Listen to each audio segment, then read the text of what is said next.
Tout le monde pense connaître Bruce Lee. Les films, les poses, les cris, la combinaison jaune. Et si ce n'était que la surface? Et si la véritable histoire était encore plus puissante? La plupart des gens n'ont aucune idée de la qualité réelle de Bruce Lee. Je connais de grands pratiquants d'arts martiaux. À mon avis, il n'y a jamais eu personne comme Bruce Lee. Bruce Lee était incroyable, absolument incroyable. Les gars, Jim Kelly l'a fait. Une fois que vous aurez entendu ce qu'il avait à dire, vous ne verrez plus Bruce Lee de la même façon. Il est devenu une star du jour au lendemain. Tout d'un coup, il s'est trouvé au bon endroit au bon moment. En quelque sorte, j'étais au bon endroit au bon moment. Mais il y a plus que cela. La connection d'Enter the Dragon. La plupart des gens se souviennent d'Enter the Dragon pour une seule raison. Vous semblez être chez vous ici. M. Roper. Le type Hans a un grand sens de l'hospitalité et un sens fantastique du style. Ce type, Hans, a un grand sens de l'hospitalité et un fantastique sens du style. Bruce Lee, sa présence à l'écran, sa vitesse, l'intensité brute de chacun de ses mouvements. C'était inoubliable, mais si vous regardez de plus près, vous verrez un autre personnage qui a contribué à faire de ce film quelque chose de plus qu'un simple film d'arts martiaux. Un homme dont la présence n'était pas seulement stylistique, mais aussi symbolique. Cet homme, c'est Jim Kelly. Avant que Hollywood ne l'appelle, Jim Kelly était déjà un nom dans le monde des arts martiaux. Il n'était pas un acteur choisi pour jouer un combattant. Il était un combattant. Un point, c'est tout. Un compétiteur légitime et décoré, qui avait déjà fait ses preuves sur le ring. Lorsque le tournage d'Enter the Dragon a commencé, Jim était déjà devenu le premier artiste martial noir à remporter un grand championnat international de karaté. En fait, il a détenu de multiples titres nationaux et internationaux. C'était un combattant tactique et discipliné, doté de puissance et de contrôle. Il était ceinture noire de karaté d'Okinawa, 5e degré, et s'était entraîné à plusieurs styles de frappe, ce qui lui conférait un arsenal bien équilibré que peu de gens pouvaient égaler. Ce qui rend le rôle de Jim Kelly dans Enter the Dragon si important, c'est qu'il était si bon que Bruce Lee l'a choisi. Ce n'est pas un hasard. Bruce avait un œil intransigeant sur le talent. Il ne cherchait pas des acteurs pour faire semblant devant la caméra. Il voulait de vrais pratiquants d'arts martiaux capables de bouger comme lui. Propre, croustillante, efficace. Jim n'était pas seulement là pour remplir un quota ou ajouter une touche d'élégance. Il était là parce qu'il était le vrai. Réfléchissez maintenant au contexte. Enter the Dragon est sorti en 1973. À l'époque, Hollywood ne se précipitait pas vraiment pour mettre en valeur les artistes martiaux asiatiques ou noirs. La représentation était limitée, stéréotypée et généralement filtrée par un premier rôle blanc. Mais Enter the Dragon a inversé ce scénario. Soudain, un Américain d'origine chinoise et un champion de karaté noir se sont retrouvés à la tête d'un grand film. Non pas en tant qu'acolyte, non pas en tant que soulagement comique. Cette fois, ils ont joué les héros, et le monde l'a remarqué. Williams, le personnage de Jim, avait du style, de l'esprit et de la force. Il avait de la présence. La façon dont il bougeait, la façon dont il se comportait. C'était clair. Ce n'était pas quelqu'un qui se comportait comme un artiste martial. C'était quelqu'un qui l'avait vécu. En dehors de l'écran, les qualités athlétiques et le charisme de Jim ne sont pas passés inaperçus. Son rôle dans Enter the Dragon l'a propulsé dans une carrière cinématographique courte mais marquante, où il a joué dans plusieurs films d'arts martiaux et de blaxploitation. Mais rien n'a jamais égalé ce premier impact. Ce premier moment où le public l'a vu se tenir aux côtés de Bruce, d'égal à égal. Bruce avait passé des années à essayer de prouver à Hollywood que les arts martiaux n'étaient pas de simples gadgets exotiques, qu'ils avaient de la profondeur, de la discipline et de la philosophie. Il voulait que les arts martiaux soient respectés, et cela signifiait qu'il devait s'entourer de personnes qui partageaient ce point de vue. Kelly l'a fait. Il a apporté de l'authenticité à l'ensemble du ton du film. C'était un vrai talent. Mais plus encore, il était culturel. Enter the Dragon était une déclaration. Une distribution multiculturelle, filmée à Hong Kong, menée par des combattants de différents horizons, tous unis par une seule chose. Le combat. Un combat réel, pratiqué, mérité. Dans ce mélange, Jim Kelly s'est imposé comme un symbole de pouvoir et de représentation pour le public noir, qui avait rarement vu quelqu'un comme lui à l'écran. Jim dominate. Son héritage est souvent éclipsé par la légende de Bruce Lee, et c'est compréhensible. Bruce était une force de la nature. Mais le fait qu'il ait choisi de travailler avec Jim, qu'il l'ait respecté et qu'il se soit battu à ses côtés à l'écran révèle quelque chose de plus profond. Bruce ne souffrait pas la médiocrité. Il ne tolérait pas le laisser-aller. Si vous étiez à l'écran avec lui, vous deviez être à la hauteur. Et Jim l'a fait. Dans des interviews ultérieures, Jim dira qu'il n'avait pas réalisé à l'époque à quel point ce moment deviendrait emblématique. Il était concentré sur son travail, concentré sur le fait de bien faire son travail. Mais pour les spectateurs du monde entier, et en particulier pour les jeunes pratiquants d'arts martiaux de couleur, le fait de voir un homme noir faire preuve d'habileté, d'assurance et de maîtrise dans un film aussi sérieux sur les arts martiaux a changé leur vie. Mais il y a une chose que la plupart des gens ne comprennent toujours pas. Pour tout ce qu'Enter the Dragon nous a montré sur Bruce, il n'a même pas effleuré la surface. Parce que ce que Jim Kelly a vu, ce qu'il savait de Bruce Lee, n'a jamais été montré à l'écran.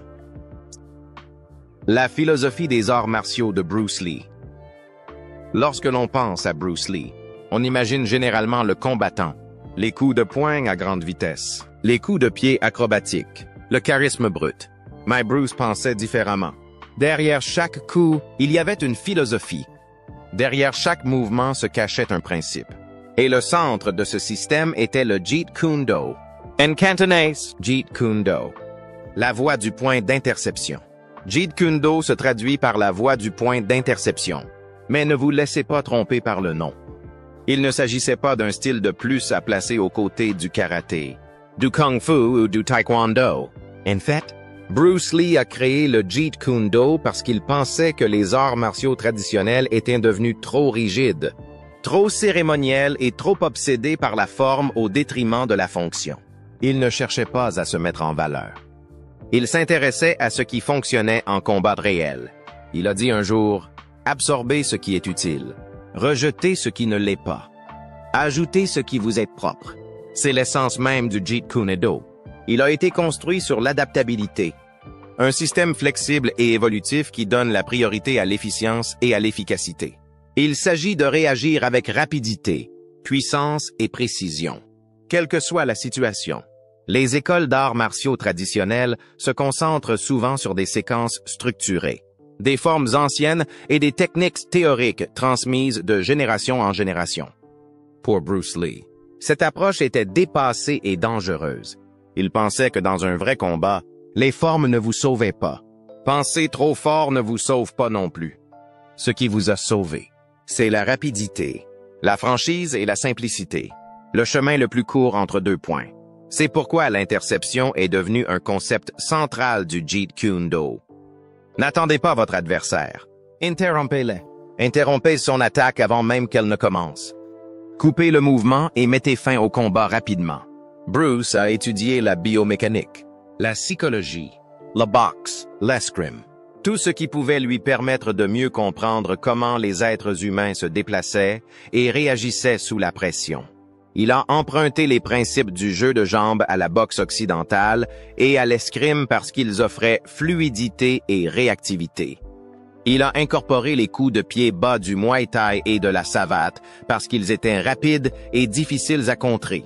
Il a exploré la lutte et le judo pour acquérir des connaissances en matière d'agrippement. Et il s'est exercé aux techniques de piégeage du Wing Chun pour le contrôle du corps à corps. Aucune technique n'était interdite. Si ça marche, ça reste. Son régime d'entraînement était obsessionnel.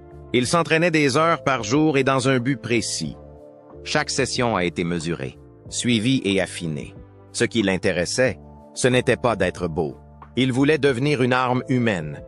Les séances d'entraînement de Bruce comprenaient tout, du travail au sac lourd, à la corde à sauter, au travail sur route, à l'entraînement isométrique, à l'haltérophilie et aux étirements. Il entraînait le temps de réaction, la vitesse des mains, la synchronisation et le jeu de jambes. Il prenait des notes détaillées sur tout ce qu'il faisait, y compris le nombre exact de coups de poing, de coups de pied, de répétitions et de séries. son corps a été conçu. Il a également tenu des registres détaillés de son développement physique. Il suivait son poids au gramme près, son rythme cardiaque lors d'exercices spécifiques et les effets de différents aliments et suppléments. Il a personnalisé son régime alimentaire pour qu'il soit source d'énergie et de performance, bien avant que la nutrition ne devienne un mot à la mode dans la culture du fitness. Il a même construit des équipements sur mesure pour s'entraîner de manière spécifique, comme son coup de poing d'1 pouce ou la force de ses doigts. Et il lisait sans cesse de la philosophie, de la psychologie, de la théorie du combat. Il a étudié des penseurs comme Krishnamurti et Nietzsche, et il a appliqué ses idées au combat. Il pensait que les arts martiaux étaient une expression du moi et qu'il ne devait pas y avoir deux combattants identiques. C'est pourquoi le Jeet Kune Do n'a pas de forme fixe. Il s'agissait d'un processus, pas d'un style, une lentille à travers laquelle un artiste martial pouvait voir clairement ses propres forces et faiblesses. L'une des décisions les plus audacieuses de Bruce a consisté à rejeter la hiérarchie des armes. Il les considérait comme des distractions, des symboles de la tradition plutôt que comme des preuves de compétence. Dans le Jeet Kune Do, la seule preuve de capacité était la performance. Pouviez-vous vous défendre? Pouviez-vous vous adapter sous la pression? Pouviez-vous mettre fin au conflit rapidement et de manière décisive? C'était le test. Pas les ceintures de couleur. Pas de certificat. Juste la vérité du combat. Cet état d'esprit a donné à Bruce Lee des décennies d'avance sur son temps. Aujourd'hui, des concepts tels que l'entraînement croisé, les arts martiaux mixtes et l'entraînement fonctionnel sont la norme. Les combattants s'entraînent dans plusieurs disciplines, adaptent leurs techniques à différents styles et privilégient la performance à la tradition. Bruce Lee faisait tout cela dans les années 1960. Il a écrit un jour: « Pour moi, l'aspect extraordinaire des arts martiaux réside dans leur simplicité. Le chemin le plus facile est aussi le plus juste. Cette conviction a façonné tout ce qu'il a fait. Pas de fioriture, pas de mouvements inutiles, pas de règles inutiles. Le Jeet Kune Do consistait à être meilleur que la version d'hier de soi-même. C'était les arts martiaux sans le bagage, le combat sans prétention. Et c'est ce qui distingue Bruce Lee. Il a brisé le moule et a refusé d'accepter qu'il y en ait un. Les observations Jim Kelly n'avaient pas besoin d'être impressionnées par Bruce Lee. Il n'était pas un fanboy ou un étudiant. Il était déjà un champion d'arts martiaux reconnu. Un homme avec ses propres trophées, titres et techniques. Mais lorsqu'il est entré sur le plateau de tournage d'Enter the Dragon, il n'a pas tardé à se rendre compte que Bruce Lee opérait à un tout autre niveau. Dans de nombreuses interviews, Jim Kelly a été clair à ce sujet. Il n'avait jamais vu quelqu'un comme Bruce. Il ne l'a pas dit pour faire du battage médiatique. Il ne l'a pas dit pour plaire à un public. Il l'a dit avec la certitude tranquille de quelqu'un qui sait exactement ce qu'il regarde. Kelly a dit que Bruce était l'être humain le plus rapide qu'il ait jamais vu bouger. Et ce n'était pas exagéré. Sur le plateau, la vitesse de Bruce était si intense qu'elle posait de réels problèmes à l'équipe de tournage. Dans une scène, ses coups de poing et de pied étaient si rapides qu'ils étaient à peine visibles sur la pellicule. Les images ont dû être tournées à nouveau au ralenti pour que le public puisse les voir. Jim Kelly y voit la preuve d'un homme dont la vitesse est réelle. Et elle était tranchante comme une lame de rasoir. Jim parlait de sa précision, de la façon dont les coups de Bruce atterrissaient exactement là où il le voulait, avec la force qu'il souhaitait. Qu'il s'agisse d'un coup d'estoc rapide comme l'éclair ou d'un coup d'estoc qui fait voler quelqu'un, le contrôle de Bruce était chirurgical. Jim, qui a affronté des combattants de classe mondiale en compétition, a déclaré que la synchronisation et la précision de Bruce ne ressemblaient à rien de ce qu'il avait connu. Et ce n'est pas peu dire, car Jim lui-même n'était pas du genre à se laisser abattre. Champion national et international de karaté, il s'est battu dans des circuits d'élite contre les meilleurs du monde. Il avait de la puissance, de la stratégie et du sang-froid. Mais avec Bruce, il a été témoin de quelque chose qu'il considérait comme presque contre nature. Un talent et une maîtrise totale de son corps. Une maîtrise qui ne peut venir que de l'obsession. C'est là que le respect a vraiment pris racine. Jim admire Bruce pour ce qu'il peut faire et pour son engagement. Il a vu comment Bruce s'entraînait, comment il abordait chaque détail, le jeu de jambes, le timing, les angles. Il observe Bruce réviser et répéter ses mouvements jusqu'à ce qu'ils soient parfaits. Jim décrivait souvent Bruce comme étant intense, non pas dans son attitude mais dans sa concentration. Il n'y avait pas de minute ou de mouvement perdu. Tout ce que Bruce faisait avait un but. Lors d'une interview, Jim s'est souvenu d'un moment entre deux prises où Bruce a fait la démonstration d'une technique, d'un petit mouvement, d'une frappe rapide. Et rien que dans cet exemple désinvolte, Jim pouvait voir la profondeur. Ce n'était pas un spectacle. Bruce n'était pas sur scène. C'était juste sa façon de bouger. Fluid, contrôlé, lethal. Il a également remarqué la force de Bruce, non pas dans le sens d'une masse volumineuse comme celle de Jim, mais dans le sens d'une puissance brute et fonctionnelle. Bruce n'était pas très grand, mais son corps était fait de muscles et de vitesse. Jim a décrit sa force comme étant explosive, surtout en courte rafale. Un coup de poing d'1 pouce qui pouvait faire reculer un homme adulte de plusieurs mètres. Un acolyte qui soulevait les gens du sol. Une puissance qui ne provenait pas de la taille, mais de la mécanique, de la coordination de l'ensemble du corps et d'un entraînement sans relâche. Mais malgré tout le talent physique, ce qui a le plus marqué Jim Kelly, c'est l'impact de Bruce Lee. Selon Jim, Bruce a tout changé dans les films d'arts martiaux, mais aussi dans la culture des arts martiaux elle-même. Avant lui, les arts martiaux étaient souvent perçus à travers une lentille étroite, soit la chorégraphie stylisée des films de Hong Kong, soit les formes traditionnelles rigides enseignées dans les dojos occidentaux. Mais Bruce a apporté quelque chose de nouveau, quelque chose d'honnête, quelque chose de vrai. Jim soulignait souvent que Bruce était un pionnier. Il a franchi des barrières que personne d'autre n'avait touchées. Il a été le premier Asiatique à jouer le rôle principal dans un grand film hollywoodien. Il a rendu les arts martiaux mondiaux et crédibles. Jim attribue à Bruce la légitimation des arts martiaux en Occident, non pas comme une nouveauté, mais comme une discipline sérieuse. Et cette influence s'est étendue bien au-delà de l'écran. Après Enter the Dragon, l'intérêt pour les arts martiaux a explosé aux États-Unis et en Europe. Les inscriptions dans les dojos se multiplient. Les magazines d'arts martiaux se multiplient. Les gens copiaient les mouvements et apprenaient les systèmes. Ils recherchaient de la discipline. Jim Kelly savait de première main à quoi cela ressemblait parce qu'il a vu le changement de près. Bruce Lee a changé des vies et il l'a fait sans compromis.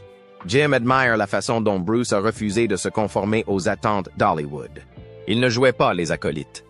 Il n'a pas édulcoré sa culture. Il n'a pas adouci son image pour la faire entrer dans le moule de quelqu'un d'autre. Bruce était Bruce. Elle laisse vive, intelligente et ne s'embarrasse pas de scrupules. Et ce type d'authenticité a frappé les gens de plein fouet. Elle a laissé des traces. Jim Kelly a parlé de Bruce comme d'une force, un phénomène qui a secoué l'industrie et remodelé le paysage des arts martiaux pour toujours. Il n'a jamais douté de la grandeur de Bruce. Il n'a jamais essayé de se mesurer à lui. Il l'a simplement reconnu, de façon claire et directe, comme un combattant reconnaît qu'il a vu quelque chose de rare, acteur ou autre. Mais malgré tout son respect, même Jim Kelly l'a admis, la plupart des gens n'ont aucune idée de la qualité de Bruce Lee. Nous nous sommes affrontés sur le plateau d'Enter the Dragon, mais il y avait plus que ce que l'on pouvait voir. Vous avez vu les films, les scènes de nunchaku, les coups de pied au ralenti, la chorégraphie des combats. Ils pensent savoir, mais ce que vous voyez n'est qu'une version contrôlée, la version cinématographique. Ce que vous ne voyez pas, ce que la caméra n'a jamais entièrement capturé, c'est la vérité. Bruce Lee n'était pas un acteur.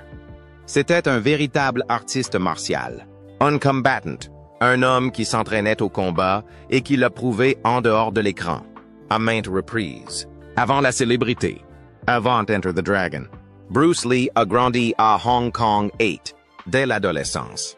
Il participait déjà à des combats de rue, pas des matchs chorégraphiés, pas des séances d'entraînement, de vrais combats, sur les toits, dans les ruelles, dans les cages d'escalier.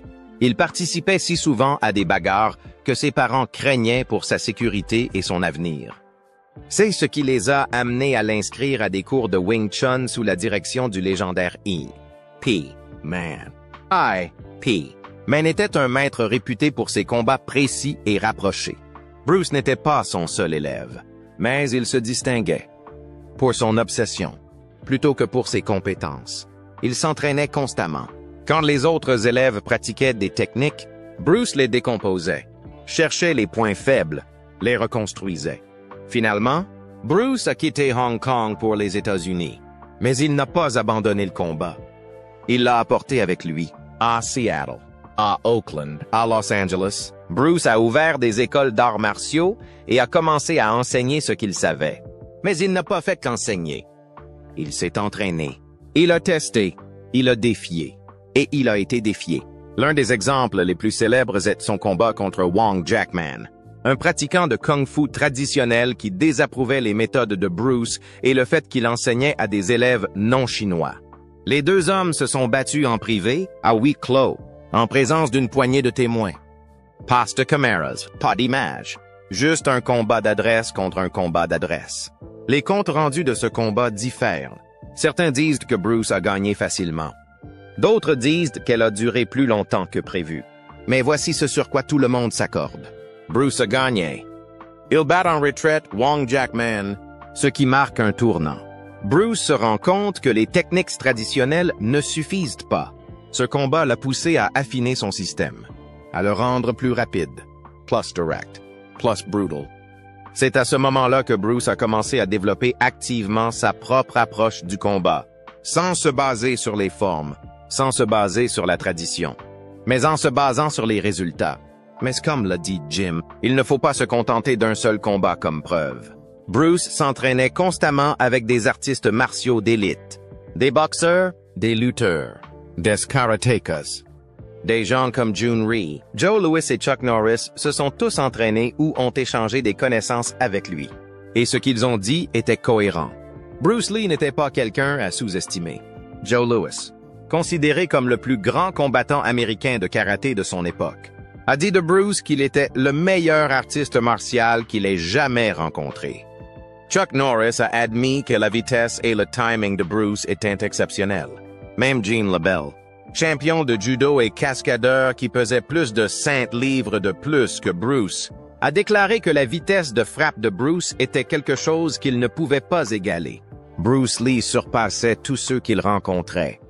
Il est réputé pour porter des coups avant même que ses adversaires ne puissent réagir. Ses temps de réaction se mesuraient en fractions de secondes. Lors d'une démonstration, Bruce a placé une pièce de monnaie dans la main d'une personne, lui disant qu'il la saisirait et la remplacerait par une autre pièce avant qu'elle ne puisse refermer sa main. Et devinez quoi? Il a réussi. Ses exploits physiques étaient tout aussi fous. Il pouvait faire des pompes sur un seul doigt. Il pouvait tenir un haltère de 125 livres à bout de bras pendant de longues secondes. Il pouvait donner un coup de pied à un sac de poids si fort qu'il cabossait le plafond lorsqu'il se balançait en arrière. Son fameux coup de poing d'1 pouce, testé devant des maîtres en arts martiaux, pouvait faire tomber un homme de ses pieds et l'envoyer glisser sur le sol. Il ne s'agissait pas d'un tour de passe-passe. Il s'agissait de démonstration d'une véritable puissance explosive, entraînée et mise au point grâce à des milliers d'heures de travail. Et pourtant, Bruce ne participait pas à des tournois homologués. C'est là que de nombreux sceptiques tentent de percer son héritage. Mais il ne se souciait tout simplement pas des trophées. Il pensait que les règles de la compétition limitaient l'efficacité des combats réels. Pas d'entailles aux yeux, pas de coups à l'aine, pas de coups de poing à la gorge. Pour Bruce, ce sont des outils de combat. Il essayait de se préparer à la réalité. Et les personnes qui s'entraînaient avec lui le savaient. Ils sont repartis avec des bleus, de nouvelles techniques et du respect. Ils ont vu un combattant qui avait choisi la caméra comme plateforme, mais qui n'avait jamais perdu l'esprit de guerrier qui l'animait. L'erreur commise par les gens est de penser que Bruce Lee est devenu un artiste martial grâce au film. La vérité est tout autre. Il est devenu une star de cinéma grâce à ses arts martiaux. C'est Hollywood qui l'a rattrapé, et non l'inverse. Ainsi, lorsque Jim Kelly a déclaré que Bruce était le meilleur artiste martial qu'il ait jamais rencontré, lorsque les combattants d'élite ont loué son talent, lorsque les gens essayent encore aujourd'hui d'imiter sa vitesse, sa puissance, sa philosophie, c'est tout simplement parce que Bruce Lee ne faisait pas semblant. Il ne jouait pas la comédie. Il vous montrait à quoi ressemblait un vrai combattant sur un écran de cinéma. Et même là, vous n'aviez pas encore une vue d'ensemble. Changer les perceptions. Avoir un impact durable. Après la mort de Bruce Lee en 1973, le monde s'est souvenu de la légende, du guerrier à l'écran, de l'icône figée sur celluloïd. Mais au fil du temps, une deuxième image a commencé à émerger, une image plus complexe, plus réelle. Et Jim Kelly a été l'une des principales voix à faire avancer cette vérité. Ses récits de première main avaient du poids. Il n'était pas un fan, et il ne faisait pas de suppositions. Il s'est entraîné, a combattu et a travaillé aux côtés de Bruce Lee. Ses témoignages ont éliminé les mythes et les ont remplacés par quelque chose d'encore plus puissant, la crédibilité. Lorsque Jim parlait des compétences de Bruce, les gens l'écoutaient, parce que Jim n'avait rien à gagner et aucune raison d'exagérer. Par le biais d'interviews, de tables rondes et d'articles, Jim a contribué à orienter la perception du public vers ce qu'était réellement Bruce Lee. Un artiste martial d'abord, une star de cinéma ensuite. Ses propos décrivent de Bruce comme un technicien obsessionnel et méthodique du combat. Un homme qui s'entraînait comme personne d'autre et se battait comme personne d'autre. Ce changement de perception a tout changé. Il a permis aux gens de prendre au sérieux la philosophie des arts martiaux de Bruce Lee. Ce qui était autrefois considéré comme une chorégraphie cinématographique a été étudié comme une stratégie de combat. Le Jeet Kune Do est devenu le fondement des méthodes d'entraînement modernes et hybrides. Aujourd'hui, les salles de sport d'arts martiaux mixtes sont remplies d'idées que Bruce a introduites des décennies plus tôt. Jeux de jambes fluides, entraînement pluridisciplinaire, économie de mouvement, tels étaient ses principes fondamentaux. Il enseignait que le meilleur combattant n'est pas enfermé dans la tradition, mais s'adapte librement au moment. À bien des égards, Bruce Lee a anticipé le MMA avant que ce sport n'existe. Il parlait de dépouiller les styles et de se concentrer sur ce qui fonctionnait, bien avant que cela ne devienne une pratique courante. Aujourd'hui encore, les combattants d'élite se réfèrent à l'influence de Bruce. Des champions de l'UFC l'ont cité comme source d'inspiration. Les entraîneurs élaborent des programmes d'entraînement qui reprennent ces principes. Et pourtant, les débats font toujours rage. Bruce aurait-il pu réussir dans l'UFC? Comment se serait-il comporté dans un combat en cage moderne? Ces discussions se déroulent constamment en ligne, dans les salles de sport, dans les podcasts. Certains affirment que sa taille aurait été un désavantage. D'autres affirment que sa vitesse, son état d'esprit et son sens de l'innovation l'auraient rendu inarrêtable. Mais le fait que les gens débattent encore de la capacité de Bruce Lee à se battre dans le monde réel, 50 ans après sa mort, and it long, personne ne se demande si les stars de l'action d'aujourd'hui savent se battre. Personne ne se demande sérieusement si le kung-fu des films pourrait tenir dans un vrai combat. Sauf quand il s'agit de Bruce. Parce qu'avec Bruce, ils ont vu quelque chose qui semblait plus réel que tout ce qu'Hollywood a pu mettre à l'écran. Et quand quelqu'un comme Jim Kelly le confirme, il est impossible de l'ignorer. Cette pertinence durable est la véritable mesure de l'héritage de Bruce Lee. Son influence ne s'est pas estompée avec le temps. Au contraire, elle s'est intensifiée. Il a changé les arts martiaux, le cinéma, la culture et la façon dont les gens envisagent le potentiel physique. Ses films ont brisé les barrières. Il a été le premier Asiatique à jouer un rôle principal dans un grand film occidental, combattant à la fois les ennemis et les stéréotypes. Il a montré que les arts martiaux n'étaient pas un gadget, mais une forme d'art. Et il a rendu cela accessible à tous, indépendamment de la race, de la nationalité ou de l'origine. Ses enseignements sont toujours d'actualité, en particulier pour ceux qui ont grandi en étant inspirés par sa présence.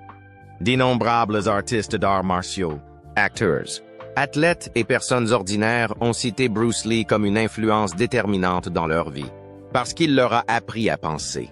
Comment se débarrasser de ce qui n'est pas nécessaire? Comment être honnête avec soi-même? Comment entraîner son esprit autant que son corps? Et c'est là que des voix comme celle de Jim sont les plus importantes. Il nous rappelle que la grandeur de Bruce Lee n'était pas un mythe. Ce n'était pas une histoire racontée par des coups de pied au ralenti ou des regards dramatiques. C'était quelque chose de réel. Quelque chose dont ceux qui l'ont connu ont été témoins, ont fait de l'expérience et l'ont prouvé. Si vous n'avez vu que les films, si l'idée que vous vous faites de Bruce Lee se résume aux coups de pied volants et à la combinaison jaune, Il y a bien plus qui vous attend. Ses livres, ses notes, sa philosophie, son héritage, la poursuite de la maîtrise, l'idée de combattre et de vivre. C'est le vrai Bruce Lee. Alors, que pensez-vous de lui maintenant? Dites-le nous dans les commentaires.